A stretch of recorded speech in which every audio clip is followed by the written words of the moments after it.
नमस्कार जी, कैसे हैं आप लोग। उम्मीद करते हैं कि आप लोग बहुत ही अच्छे होंगे और आप अपनी एग्ज़ाम की तैयारी बहुत ही अच्छे तरीके से कर रहे होंगे।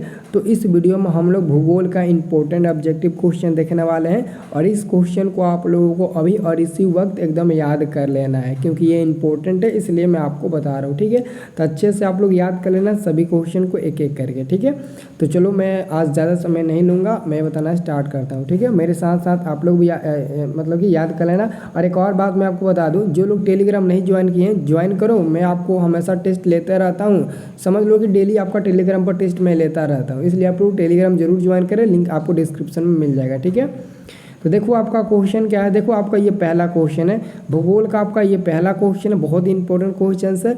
स्वतंत्रता प्राप्ति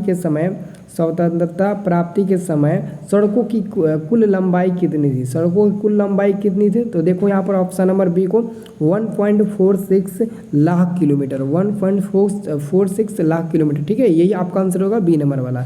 अगला प्रश्न है कि पक्की सड़कों की दृष्टि से प्रथम स्थान पर कौन सा राज्य है। यानी कि दोस्तों कहने का मतलब है कि किस राज्य में सड़कों की जो लंबाई है वो लंबा भी है, चौड़ा भी है और साफ़ सुथरा भी है। तो हम कह सकते हैं उसको महाराष्ट्र। जी, महाराष्ट्र हम लोग नाम देंगे। ऑप्शन नंबर बी इसका भी होगा, महाराष्ट्र। ठीक है, क्योंकि पक्की सड़कों की लंबाई की दृष्टि से प्रथम स्थान पर आता है पूरे भारत में महाराष्ट्र। ठीक है, याद रखना। देखो अब अगला प्रश्न आपका है कि निम्नलिखित में से कौन सड़क मार्ग का एक वर्ग नहीं है। तो ध्यान से देखो, सड़क मार्ग का एक वर्ग नहीं है, ये आपका स्वर्णिम त्रिभुज राजमार्ग है, यही आपका नहीं है, एक सड़क का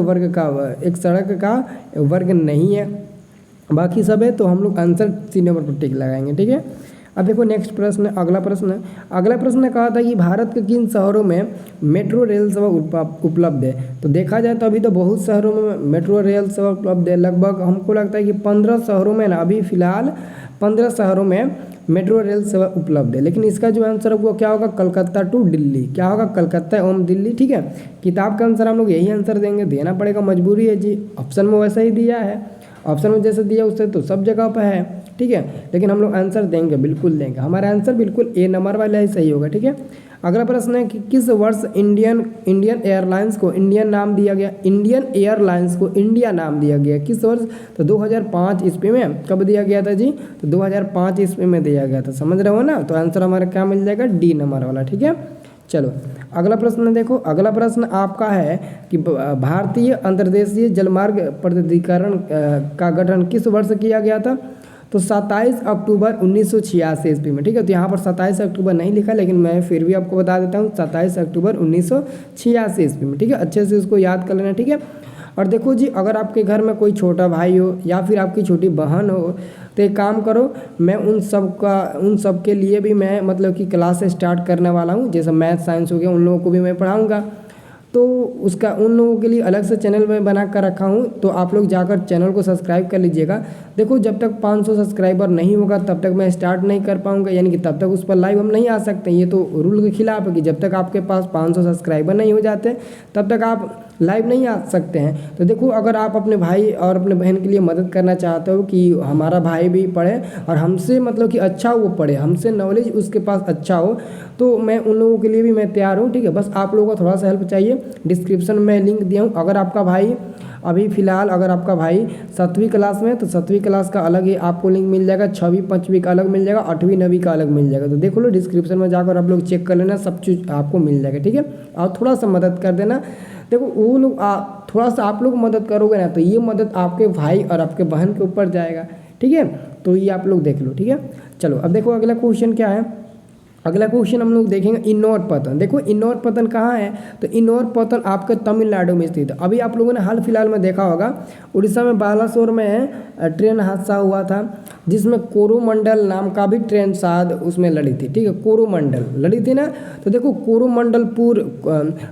कोरोमंडलपुर एक जगह का नाम है, एक तट का नाम है, और यह तमिलनाडु में स्थित है। ठीक है, तो ये इनौर पतन जो है ना वो वहीं पर स्थित है, ये तमिलनाडु के कोरोमंडलपुर में स्थित है। ठीक है, इसको याद रखना। ठीक है, बस आप लोग यही याद रखना कि तमिलनाडु में स्थित है। ठीक है, चलो अब देखो अगला अगला क्वेश्चन है कि भारत को कुल कितने डाक क्षेत्रों में बांटा गया है।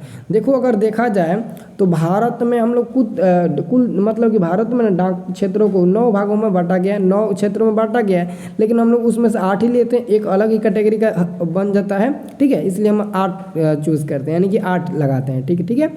अब देखो अगला क्वेश्चन, अगला हमारा क्वेश्चन है 9 नंबर कि देश में कितने विशेष आर्थिक क्षेत्र विकसित हैं। तो इसका तो आंसर श्योर है कि आंसर हमारा होगा 7, ठीक है। अब देखो अगला क्वेश्चन आपका क्या है, अगला क्वेश्चन आपका है 10 नंबर कि फल्टा विशेष आर्थिक क्षेत्र कहाँ स्थित है।